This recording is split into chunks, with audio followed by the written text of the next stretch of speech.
Hello, I'm Joe Ewens, and this is the Vixio Gambling Compliance podcast. There's no doubting that things are changing in the US gambling market. Now, some years on from the seismic shockwaves caused by the overturning of PASPA, things appear to be entering a new phase.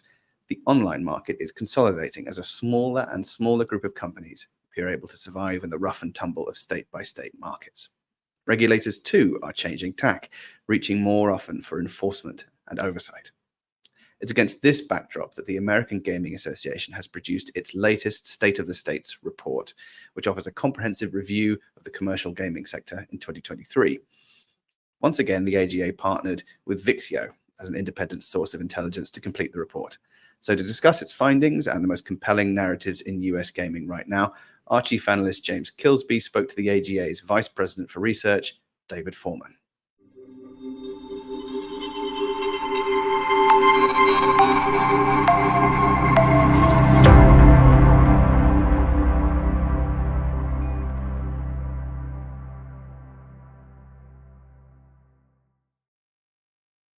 Dave, thank you so much for joining us. Thanks for having me. Excited to be here with you, James. Yeah, well, just a few months ago, the AGA published its annual State of the States report. It has been Vixio's tremendous privilege to work with the AGA in co-producing that report, I think, for the better part of a decade now, and it is a real source of pride of how that's grown and really become the central reference point, I think, for the commercial gaming industry, kind of an annual Bible. The 2024 edition, looking back to 2023, that showed that last year was another record year of revenue for the commercial gaming industry. Total revenue reaching 66.66 billion. That's a nice, neat number. And it was only in 2022 that the gaming industry surpassed 60 billion for the first time, and 2021 that the industry went past 50 billion. So I guess what we've seen is that, with the obvious exception of 2020, there really has been a significant increase in the size and scale of the commercial casino gaming industry in the United States on the back of the pandemic. What in your view are the main drivers for that revenue growth that we've seen from 2021 through 2023, and what do you think that tells us about the state of the industry today? Yeah, thanks, James, and it's been a pleasure to work with you on State of the States over the 6 or 7 years I've been doing it with you. Look forward to continuing that over the next few years. But as I think everybody knows, and you pointed out, right, the revenue picture has really changed over the past 5 or 6 years. Right in 2019, U.S. gaming revenue, including the tribal gaming revenue, was just under $80 billion last year. It was about 110 billion when you include the tribal revenue on top of the commercial stuff you talked about. So 39, almost 40% growth over that time period, from the year before COVID, 2019 to last year. Commercial side of things, as we saw in our report, are growing really quickly. 52% growth in the commercial sector since 2019, in large part, to nobody's surprise, I think, because of sports betting and iGaming, which at the end of last year were more than 25% of the commercial gaming revenue pie, up from more or less zero prior to COVID. So those two verticals are really driving the growth, as you kind of pointed out.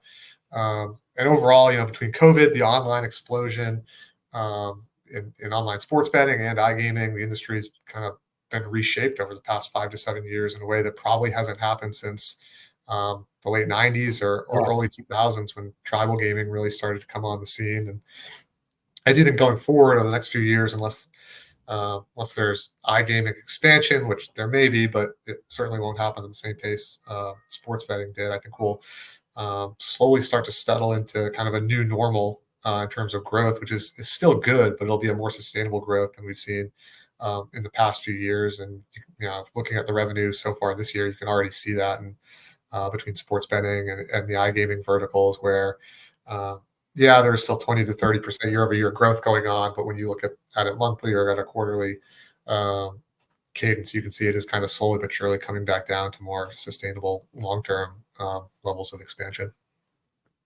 Yeah, obviously, sports betting and iGaming are very significant drivers, new verticals that have been more recently legalized in the industry. But then, if we also look at traditional land-based casino revenue, slots and table games fundamentally, there's also at far more modest level, but I think 3 to 4% year on year in 2023. I guess to some degree there are expansion factors at play. Casinos have opened in Virginia. There's been expansion in Illinois, Nebraska. So this is not all organic growth. But at the same time, there has been, we're considering that year on year 2023 versus 22. The traditional land-based casino sector, as we'd considered it, that's materially grown since pre-pandemic, with Nevada and Vegas driving that as much as anywhere else. What can we take from that? We've seen a big expansion of the industry with the addition of 2 new verticals, yet the traditional casino sector has grown at the same time. What do we learn there? Yeah, I mean, I think I think people kind of forget how big the kind of traditional sector is, whether it's on the commercial side or the tribal side, right? It's still, when you add the tribal side in, which is almost all brick and mortar and traditional gaming, that brick and mortar sector is up mid to upper 80s percentage wise of the market.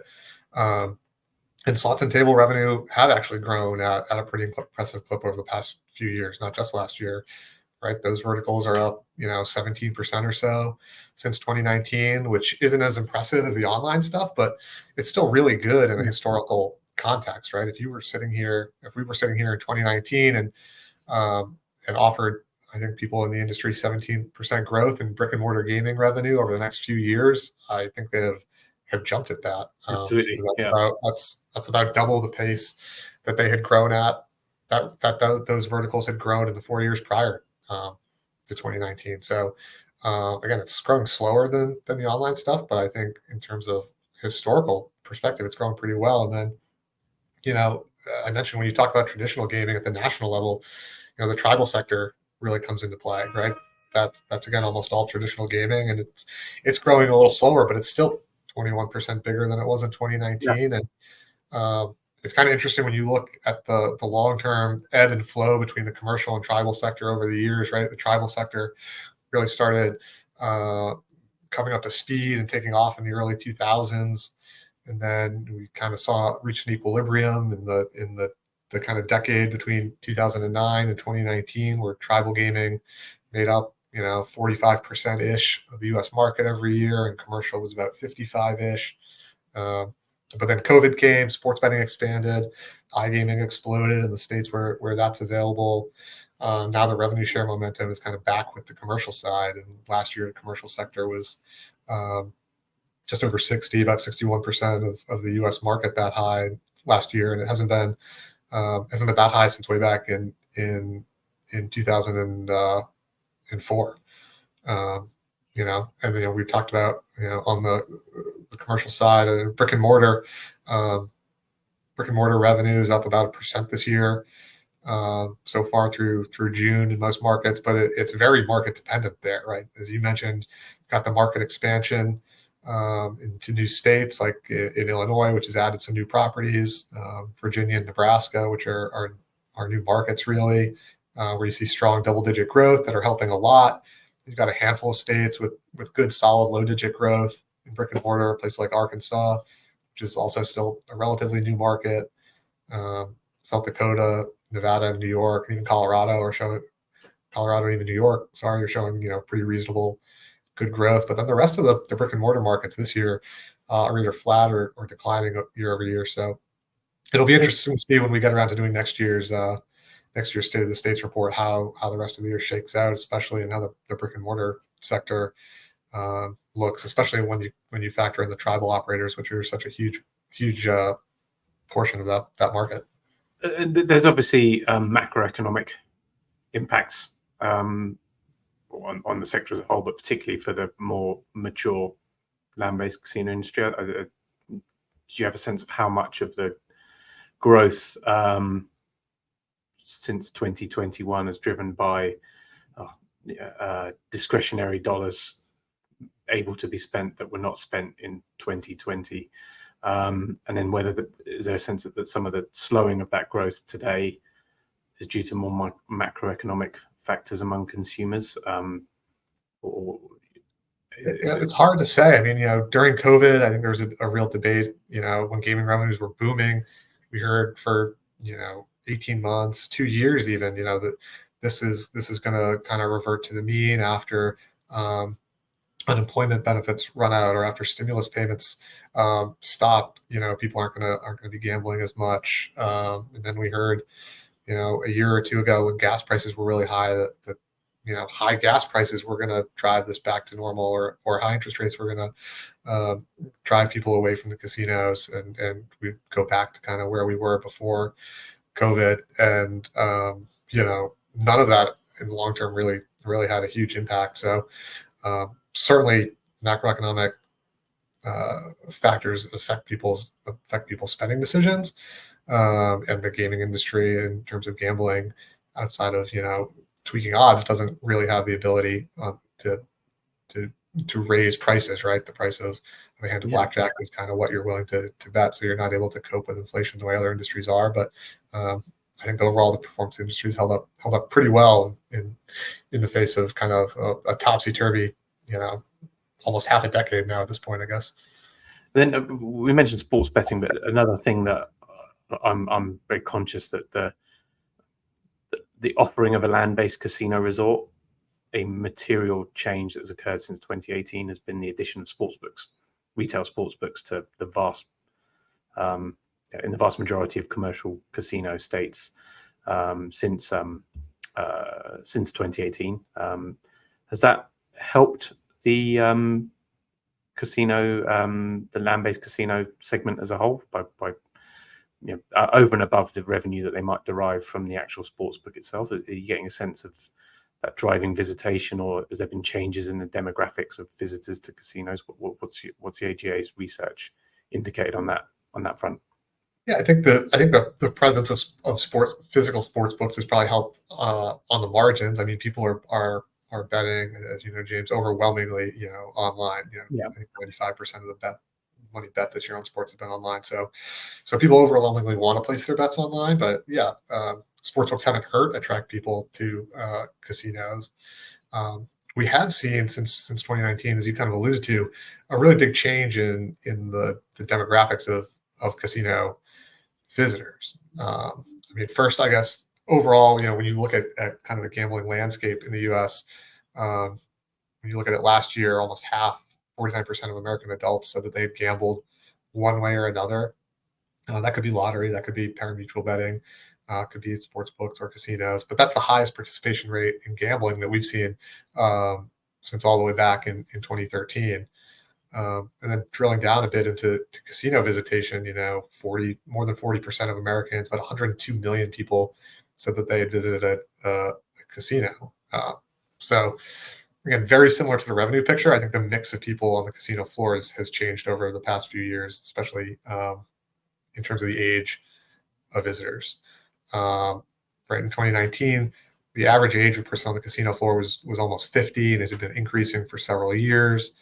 But since then, it's declined every year, and last year the average visitor was 42. So that's an 8-year decline in the average age on the casino floor, which is incredibly significant. And part of that is older people have not come back at the same rate that they were visiting casinos before, but that's been more than offset by much higher visitation from younger people between 21 and 39. And part of that is driven by sport books being available in casino. Part of it is driven by really exciting, new products on the casino floor, whether it's new bets available at table games, or some of the really cool new slot technologies that we see every year at G2E, or whether it's younger people having been introduced to casinos during COVID, when we were kind of one of the first entertainment options to welcome people back in person really pretty quickly. I think younger people came out and they saw how much fun gaming could be. I think overall, it's really helped to combat the perception that I think we had. I don't know that the industry has this perception anymore, but certainly several years ago, I think there was a concern that the industry was seen as kind of tailored to retirees playing slots. Yeah. There's nothing wrong with that. But I think today it's seen as increasingly catering to younger adults looking for innovative games and good value for their entertainment dollar. So another economic factor covered by the state report, not just the top line gaming revenue, which we've discussed, but also tax revenue generated by commercial gaming. According to state report, in 2023, the commercial gaming industry generated almost $14.67 billion in direct gaming tax revenue for state and local governments, which was a record by again quite a significant margin. I'm kind of mindful that that's just one indicator of the size of the industry in terms of its economic impact. And I guess I just wondered if you could share additional data points and perspective on the economic contribution made by the commercial casino gaming industry in the US. I think it'd be quite helpful to you mentioned that the size of the industry is significant, but are there any what other industries can we compare the commercial gaming industry to in terms of its economic impact? That's bigger than the most comparable to. I think people kind of underestimate. People in the industry kind of know how big it is and how many casinos are out there, but I think the average American still doesn't realize what a big industry this is and what a big impact it has. I think there's still kind of lingering perception that there's some casinos in New Jersey and a bunch of them in Nevada, and that's kind of what people think about maybe. But I don't think there's a recognition that there's actually more than 1,000 casinos out there across almost all the states. Right, 42 states have casinos today, and in terms of total impact, right, gaming supports 1.8 million jobs. Right, that includes not just the people who work at the casino. That includes the florists who provide the flowers for the resort. That includes all the people who service the resorts or the gaming suppliers. So that's a huge number of jobs, 1.8 million. And then when you look just at the employment created at the casino resorts or at the suppliers, right, that's almost 700. It's more than 700,000 people that rely directly on gaming for jobs. So that's more than the Postal Service, I guess, to get to your question. That's more than the entire movie or video game industry, more than the entire air transportation sector. So I think those are all kind of ubiquitous in a lot of people's lives. So they see it everywhere, and they have a sense. They think, oh wow, air transportation huge, movies and videos huge, Postal Service for sure, right? Kind of the cliche of this huge maybe not industry, but entity, and people don't realize that gaming employs actually more people than those sectors. That's it's definitely don't think the perception of the size of the industry on that scale is necessarily well. Don't think many people appreciate that or consider that when they think of casinos. Again, thinking about the state's report, we cover revenue and we cover the both gaming revenue, tax revenue that is generated across the industry. But another aspect of the report is that it highlights key policy and regulatory trends in each of the jurisdictions with commercial land-based casinos or commercial sports betting. Naturally, those specific policy developments and policy trends varied very much state to state, but to my mind, I think there are two clear themes that came out across multiple states, and those were state regulators and policymakers taking steps to address sort of perceived concerns around responsible gaming and particularly advertising, and more generally that's advertising that's related to sports betting. We did see a number of states either adopt new regulations or pass new legislation that at least touched upon that issue last year.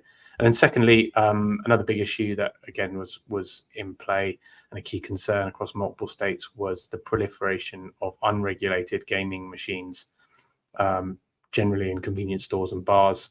And I think states have sort of had different outcomes and different strategies and different objectives when it comes to addressing those issues. I guess, could you sort of share what the AGA's perspective and what the AGA's approach is with both of those areas, responsible gaming and advertising, specifically around sports betting, number one, and then secondly, illegal gaming devices, number two, and along with what the AGA is doing, do you generally expect that both of those issues are going to remain key areas of focus in the industry in the years to come? Yeah, I think those will remain. Those certainly are major focus areas for us, and they'll probably remain focus areas, maybe for different reasons, right? I'll start with maybe just the advertising first, for just a second. I think the advertising issue is it certainly gets a lot of attention, but is completely overblown simply because of the newness of legal sports betting. Right? There's this idea that people are being overwhelmed by sports betting advertisements, and it just isn't the case. When a new market opens up, I live in like you, James, I live in the kind of DC, Northern Virginia, Maryland area. So we've been exposed to 3 different markets opening up over the past few years, right? When a new market opens up, 3 of them, in our case, there's a huge push in advertising, both to make people aware of legal betting options, and as a part of a fight for market share. But that doesn't last long. Nationally, sports betting advertising peaked in 2001, and it has declined really sharply since then. We partnered with Nielsen to study this every year, and in 2023, there was 33% fewer sports betting ad units on TV than there were in 2021. So a third less just in 2 years. Right. And last year, 2023, there were fewer sports betting TV ads than there were ads for alcohol. Right. And people aren't raising the alarm about alcohol ads because I think they're used to them. And so they blend into the background and people don't really notice them. And I think that as kind of that initial push into new markets kind of ends and gaming becomes just another entertainment option and an existing industry, I think gaming ads will also kind of just fade into people's, there'll be just another ad people see. That won't be this new product that kind of used to be illegal and oh my God, now I'm being overwhelmed by gaming ads. People see them like they see alcohol ads, which is, just another ad for a consumer entertainment product. And then, on the so-called skill game issue, illegal gaming in total, right, is a $44 billion industry in this country. And we're committed to eradicating it and ensuring consumers are able to be confident that the operator they're playing with is legal and regulated, whether it's an online sports book, an iGaming provider, or a slot roulette operator who might be competing against, these skill games, supposedly skill games that look and act like slot machines because they are slot machines.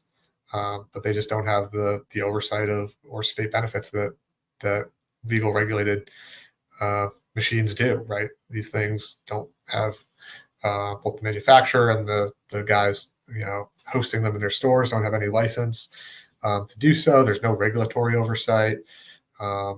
There's no AML, RG, self-exclusion, testing that's backing these machines, right? Minors can walk right up to them. I'm in Northern Virginia. I know they are still all over the place, despite being kind of taken out of service and having been made illegal. They cheat customers, right? Customers are used to going to a slot machine that holds, less than 10%. Yeah.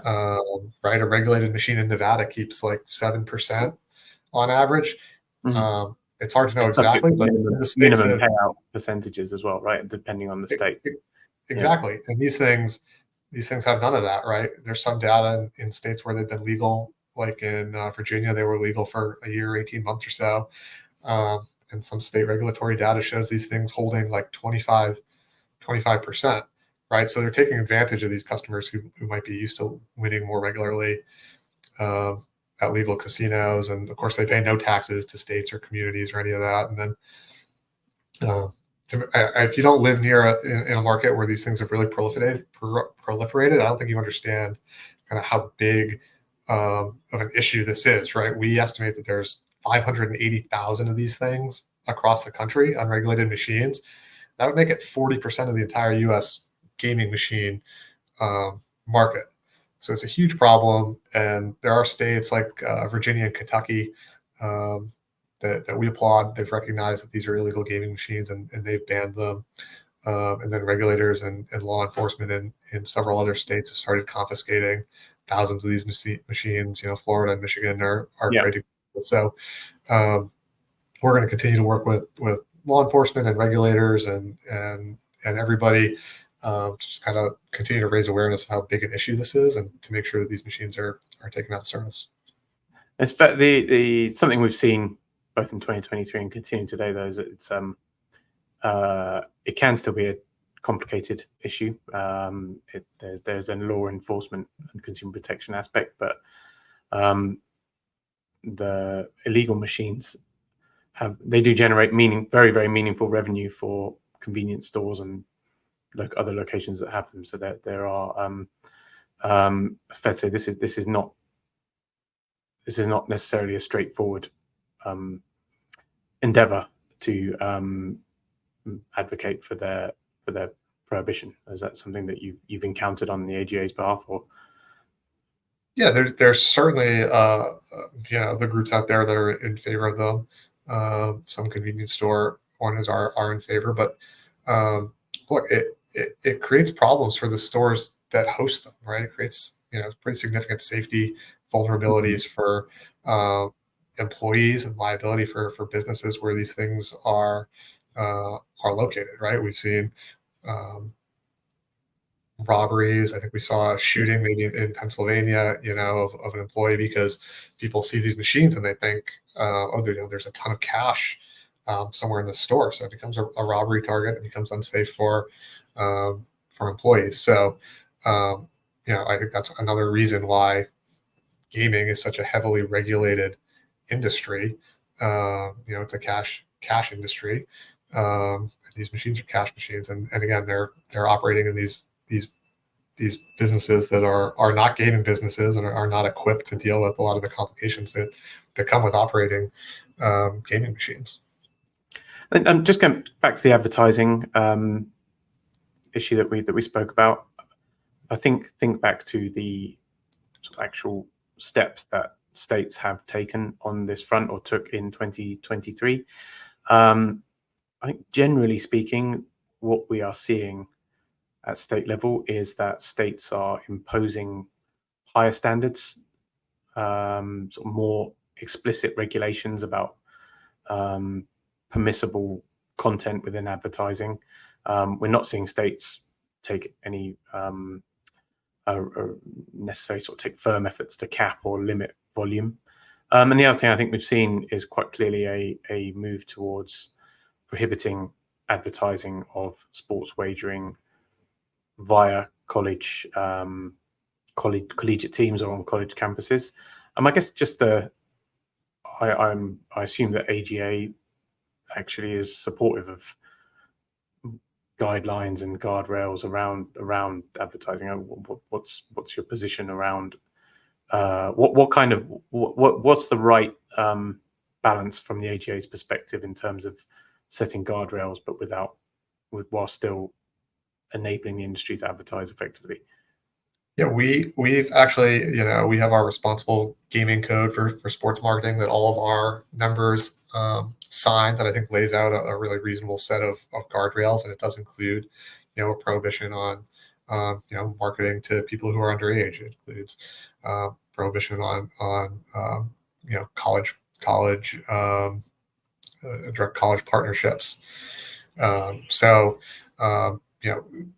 We have that. Our members are quite good at following it, and there's actually a resolution mechanism to that. So if people do see advertisements that they think kind of run afoul of that industry code, there's a way for them to report them and to get a resolution of that.